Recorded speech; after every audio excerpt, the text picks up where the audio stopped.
तो गाइस बॉलीवुड और भोजपुरी से निकल के सबसे बड़ी खबर यही आ रही है कि पवन सिंह और गोविंदा की जो फ्रेंडशिप है बहुत ही तगड़ी चल रही है इस टाइम।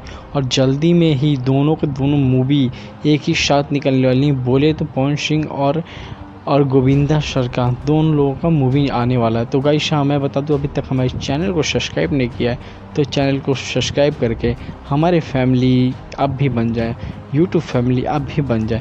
तो गाइस हाँ, मैं बता दूं, लाइक ज़रूर कर दीजिएगा, सब्सक्राइब करके बेल आइकन को दबा दीजिएगा, कमेंट एक प्यारा सा कर दीजिएगा कि गोविंदा और पवन सिंह की कैसी मूवी आनी चाहिए और कैसा होना चाहिए। तो गाइस मैं बता दूं, जैसे कि हाल ही में ही भोजपुरी में सूर्यवंशम पवन सिंह ने निकाला, जो बहुत ही अच्छा परफॉर्मेंस दिया, बहुत ही अच्छा चला, बहुत ही अच्छी इनकम की उस मूवी ने।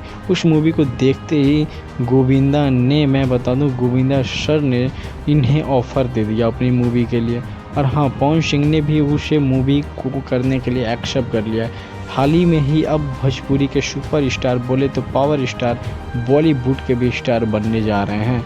और गाइस मैं बता दूं, हाँ, प्यारा से एक कमेंट बताइए, कर दीजिए कि कैसा लगा ये वीडियो और क्या पवन सिंह को बॉलीवुड में जाना चाहिए या नहीं जाना चाहिए।